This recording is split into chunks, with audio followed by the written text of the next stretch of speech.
Bismillahirrahmanirrahim. Alladzi khalaqal mauta wal hayah liyabluwakum ayyukum ahsanu amala wa huwal azizul ghafur. Sadaqallahul azim. Di ayat ini Allah menjelaskan kepada kita, Allah lah khalaqa, Allah yang menciptakan kematian dan kehidupan. Jadi penggalan pertama dari ayat ini mengingatkan kita akan kehidupan. Kematian dan kehidupan itu semuanya di tangan Khalik, di tangan Allah. Kini orang yang banyak, papa dan ibu-ibu, ketika ada yang meninggal, pertanyaan orang, meninggal. Ada yang menyebut corona, ada yang menyebut stroke, ada gagal ginjal, jantung, macam-macam. Orang sibuk dengan sebab. Kalau kita balikkan ke Al-Quran, maka kita akan teringat siapa yang membuat sebab itu. Alladzi khalaqal mauta, Allah yang menciptakan kehidupan dan kematian itu. Ini persoalan tauhid. Tauhid rububiyah. Allah lah pencipta. Allah lah yang mengadakan sesuatu dari yang tidak ada menjadi ada. Itu namanya tauhid rububiyah. Lalu ayat berikutnya menjelaskan untuk apa Allah ciptakan kematian. Kenapa ada seseorang hidupnya panjang, ada seseorang hidupnya pendek, ada seseorang meninggal muda dan lain-lain sebagainya? Untuk apa Allah ciptakan kehidupan dan kematian itu? Liyabluwakum ayyukum ahsanu amala. Kata Allah, untuk menguji kamu, siapa di antara kamu yang amalnya terbaik. Jadi setiap hari kita berhadapan dengan kehidupan, kematian. Ada yang meninggal dunia setiap hari. Malahan Badan Kesehatan Dunia itu mencatat setiap hari itu manusia jumlahnya banyak yang meninggal dunia. Malahan kalau dibagi per hari itu, per jam, per menit, per detik, maka setiap detik menurut catatan Badan Kesehatan Dunia itu, setiap detik itu manusia meninggal 5 orang. Satu detik meninggal 5 orang. 2 detik meninggal 10 orang. Itu Allah yang menciptakan kematian itu. Dan juga sebaliknya Allah yang menciptakan kehidupan. Dicatat juga oleh Badan Kesehatan Dunia bahwa setiap detik itu manusia itu lahir 8 orang. Satu detik tercoroh 8 orang, Bapak dan Ibu para pendengar. Jadi dapat kita ambil kesimpulan, setiap detik penduduk dunia itu bertambah 3 orang. Lah iya 8 meninggal 5, 8 kurang 5 3. Berarti dalam tempo semini bertambah penduduk dunia itu 180 orang. Dalam tempo sejam sekian, dalam tempo sehari sekian, dalam tempo setahun sekian. Jadi kalau ada papa, ibu-ibu punya sekolah TK, jangan rusuh ahli sekolah itu katuti indah. Karena setiap detik penduduk dunia itu bertambah 3 orang. Namun sebaliknya tantangan juga bagi generasi muda ke depan, bahwa di tahun sekian bumi ini sudah padat, lapangan kerja tambah sulit, persaingan hidup tambah ketat. Itu Allah ciptakan kematian, Allah ciptakan kehidupan. Untuk apa? Liyabluwakum ayyukum ahsanu amala. Untuk menguji kamu, siapa di antara kamu yang amalnya terbaik. Kalau Papa dan Ibu mengaji di Akabah Saiswa, ahsanu itu isim tafdil. Kalau dalam bahasa Arab, kalau dalam bahasa Inggris, ahsanu itu superlatif, kalimat yang menyatakan super. Jadi Allah inginkan dari amalan kita, dari ibadah kita, bukan sekedar sah, tetapi Allah inginkan jauh lebih hebat daripada itu. Liyabluwakum ayyukum ahsanu amala. Siapa di antara kamu yang amalnya terbaik? Pertanyaan ini perlu kita jawab di dalam kehidupan kita masing-masing. Kita sudah sekian puluh tahun beragama, sudahkah kita beramal terbaik? Salat kita sudah terbaik? Duduk kita merenung sesudah salat di tikar sajadah, sudah sampai salat saya nilainya terbaik atau belum?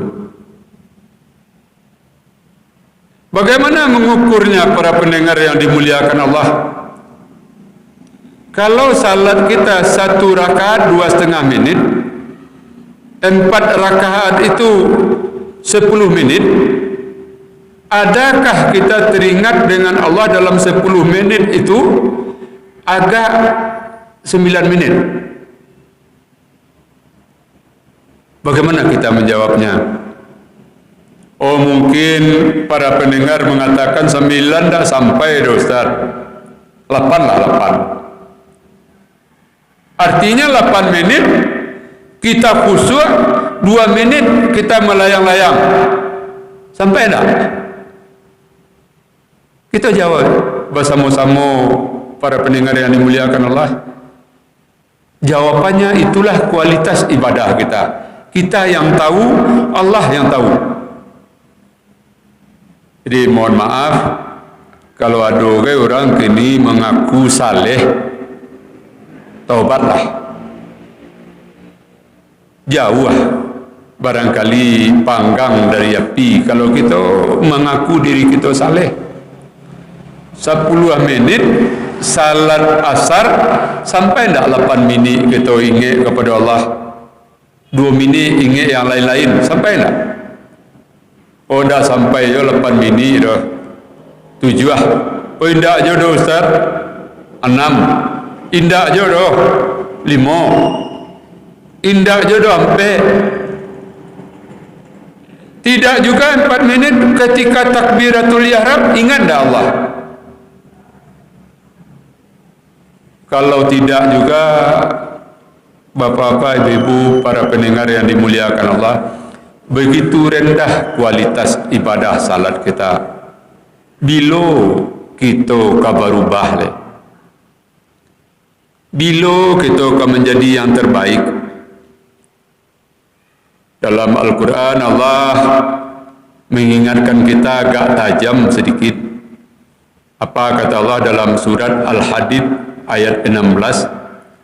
Alam ya'ni lilladzina amanu antaksha'a qulubuhum li zikrillah. Ulang lagi ko acok-acok bapa dan ibu, masukkan ke dalam jiwa kita, rasakan dengan hati nurani kita, alam yakni lilladzina amanu, belumkah tiba masanya bagi orang yang beriman untuk khusyuk hatinya, ingat kepada Allah.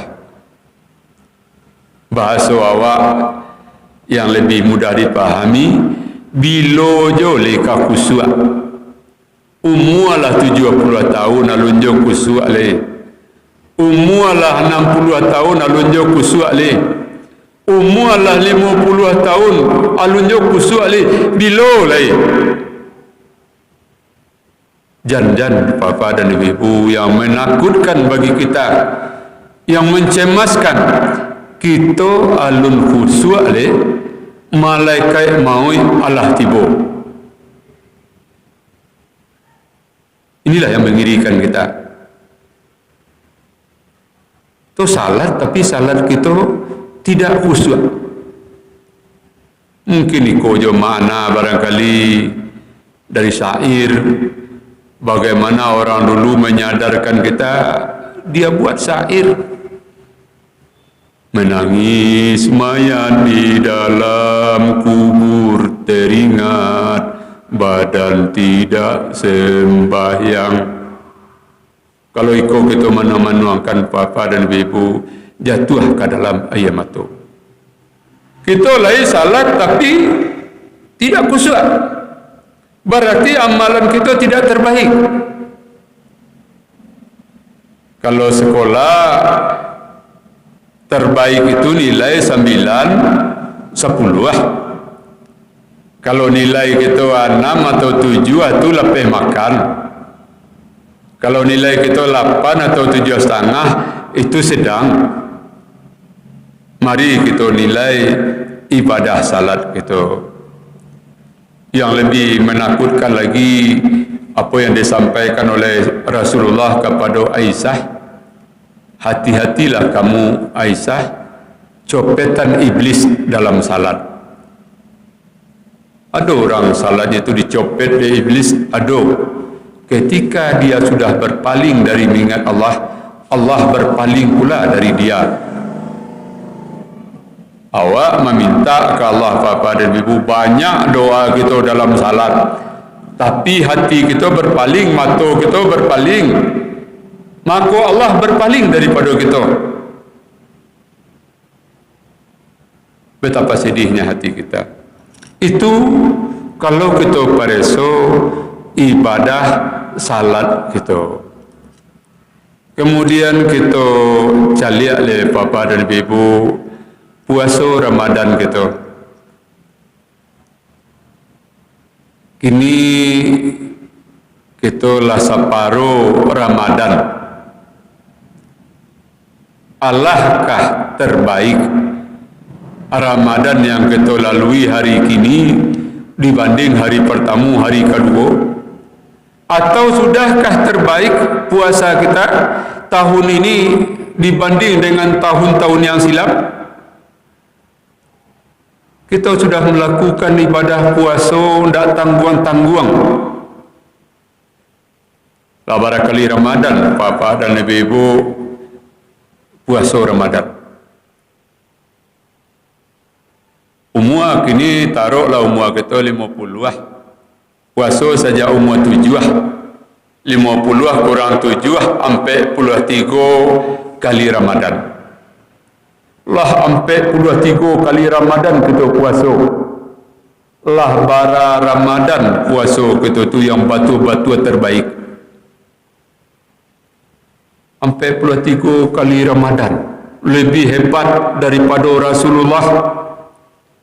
Rasulullah mempuasakan Ramadan itu cuma 9 kali Ramadan. Tentu Bapa dan Ibu bertanya, di mana datang 9 Ustaz? Puasa diwajibkan tahun kedua hijrah. Nabi meninggal dunia tahun sabaleh hijrah. Sabaleh kurang 2, 9, berarti 9 kali Ramadan Nabi Muhammad menghadapi Ramadan itu.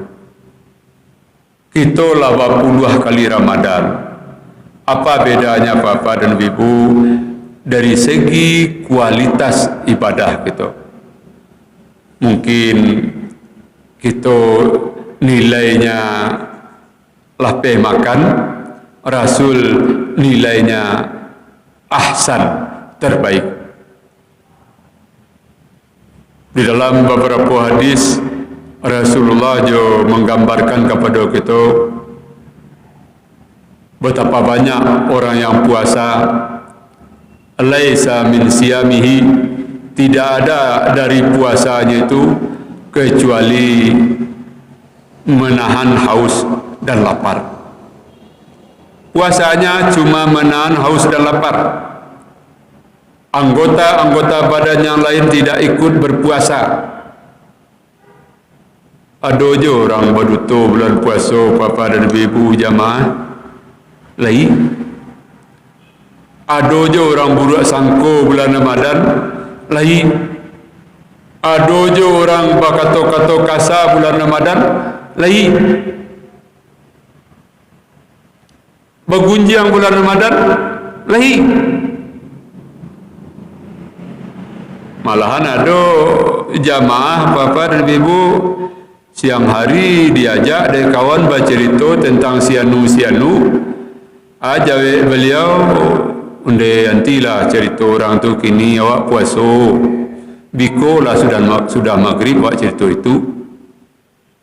Berarti puasanya itu tidak mencegah dirinya dari memfitnah, menghibah dan lain-lain sebagainya itu. Puasa hanya sekedar menahan lapar dan menahan haus. Oleh sebab itu kita sama-sama bercita-cita mudah-mudahan puasa kita tahun ini bisa kita usahakan lebih bernilai atau kita bisa mencapai predikat ahsanu amala. Sebagaimana para ulama membagi puasa itu ada puasa umum, itu sama je puasa anak-anak, nahan makan dan minum, menunggu waktu berbuka, sudah berbuka, ada acara balai dendam. Pagi sekolah ditahan, sudah berbuka di lapihan selero itu. Itu namanya puasa umum. Sudah tu ada puasa khusus. Puasa khusus itu orang yang mampu berpuasa perut, mampu mempuasakan anggota-anggota badan yang lain dari terbit fajar sampai terbenam matahari. Itulah puasa para orang saleh. Yang lebih tinggi pada itu puasa khusus. Di samping anggota badannya puasa, hatinya juga puasa dari mengingat selain Allah. Jadi dari pagi itu hatinya tidak lepas-lepas dari mengingat Allah Subhanahu wa taala. Itulah puasa para nabi dan para rasul. Itu ahsanu amala dari segi melaksanakan ibadah puasa. Jadi para pendengar yang dimuliakan Allah, kehidupan dan kematian yang kita lalui, yang kita danga, mengantarkan kita untuk lulus dalam ujian itu. Ujian mengantarkan kita dengan nilai ahsanu amala itu, predikat nilai yang super baik, terbaik. Itulah bahan renungan bagi kita pada sore hari ini. Bahwa kita tidak puas dengan ibadah yang sudah kita lakukan, selalu kita tingkatkan, selalu kita upgrade kita orang kini, bapa dan ibu, ibadah kita menjadi ibadah yang nilainya terbaik.